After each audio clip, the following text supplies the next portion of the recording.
آج ہم دانیل کی کتاب میں سے ایک کہانی کو دیکھیں گے۔ دانیل کی کتاب چھٹا باب۔ دانیل اس وقت سیری میں بابل کے اندر صدرک میسک ابد نجو کے ساتھ ہے۔ بابل کے معاشرے میں انہیں کئی طرح کے مسائل اور تناؤ کا سامنا ہے۔ لوگ طرح طرح کے ہیں، مگر وہ اپنے ایمان پر قائم رہے۔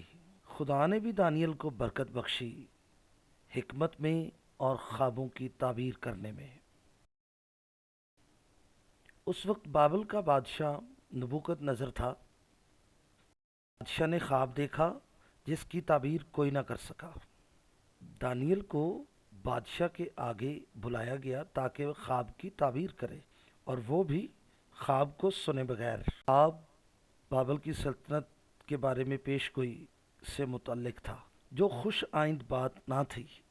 بادشاہی کا اختتام ہوگا اور بابل برباد ہو جائے گا۔ اس خواب کی تعبیر کرنے کے سبب دانیل کو بابل کے ایک صوبے کا حکمران بنا دیا گیا، اور بابل کے اندر جتنے دانش مند تھے ان کا حکمران اس کو بنایا۔ اس کے بعد نبوکد نظر بادشاہ نے ایک اور خواب دیکھا جس میں ایک بڑا درخت کٹ گیا۔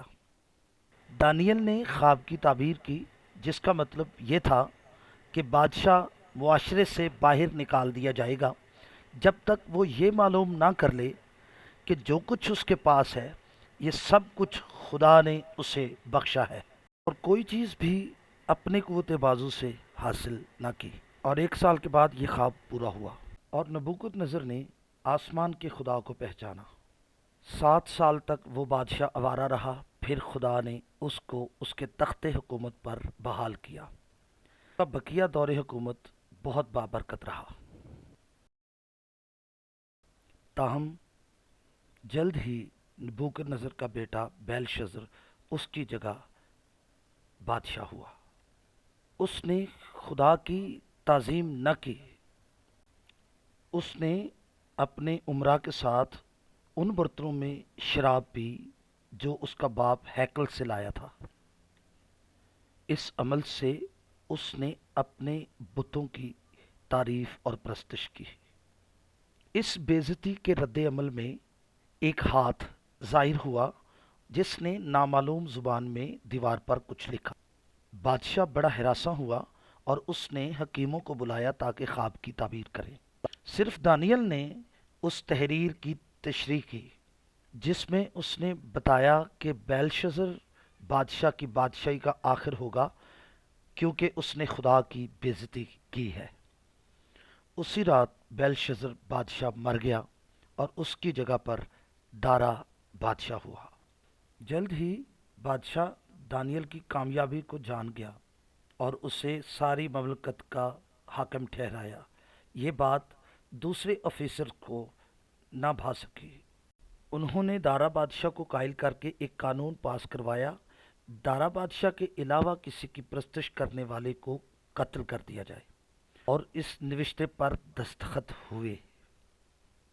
مگر دانیل نے 3 وقت دعا کرنے کی عادت کو جاری رکھا، اور حاکموں نے اس کو گرفتار کر لیا۔ جب دارا نے یہ سنا تو بہت غمگین ہوا، کیونکہ وہ دانیل کو بہت پسند کرتا تھا اور قانون واپس لینے سے قاصر تھا۔ دانیل کو شیروں کی مان میں ڈال دیا گیا۔ یہ سزائے موت تھی، مگر خدا کی مہیا کرنے والی قدرت سے دانیل بچ گیا۔ اگلی صبح دارا بادشاہ شیروں کی ماند پر پہنچا۔ اسے امید تھی کہ دانیل کا خدا اسے بچائے گا۔ جو کچھ وہ سوچ رہا تھا اس سے بڑھ کر ہوا۔ آئیے دانیل کی کتاب چھٹا باب 20ویں آیت سے 24ویں آیت تک دیکھیں۔ اور جب ماند پر پہنچا تو غمناک آواز سے دانیل کو پکارا۔ بادشاہ نے دانیل کو خطاب کر کے کہا، اے دانیل، زندہ خدا کے بندے، کیا تیرا خدا جس کی تو ہمیشہ عبادت کرتا ہے قادر ہوا کہ تجھے شیروں سے چھڑائے؟ تب دانیل نے بادشاہ سے کہا، اے بادشاہ، ابد تک جیتا رہ۔ میرے خدا نے اپنے فرشتے کو بھیجا اور شیروں کے منہ بند کر دیے، اور انہوں نے مجھے ضرر نہیں پہنچایا، کیونکہ میں اس کے حضور بے گناہ ثابت ہوا، اور تیرے حضور بھی اے بادشاہ میں نے خطا نہیں کی۔ پس بادشاہ نہایت شادمان ہوا اور حکم دیا کہ دانییل کو اس ماند سے نکالیں۔ پس دانییل اس ماند سے نکالا گیا، اور معلوم ہوا کہ اسے کچھ ضرر نہیں پہنچا، کیونکہ اس نے اپنے خدا پر توکل کیا تھا۔ اور بادشاہ نے حکم دیا، اور وہ ان شخصوں کو جنہوں نے دانیل کی شکایت کی تھی لائے، بچوں بیویوں سمیت مان میں ڈال دیا۔ تب دارا نے کہا کہ خدا ہی عزت اور تمجید کے لائق ہے، کیونکہ اس نے دانیل کو بچایا۔ دانیل کی کتاب میں بہت سے اہم موضوعات ہیں۔ پہلا یہ کہ وہ اسیری کے دنوں میں ثابت قدم رہا۔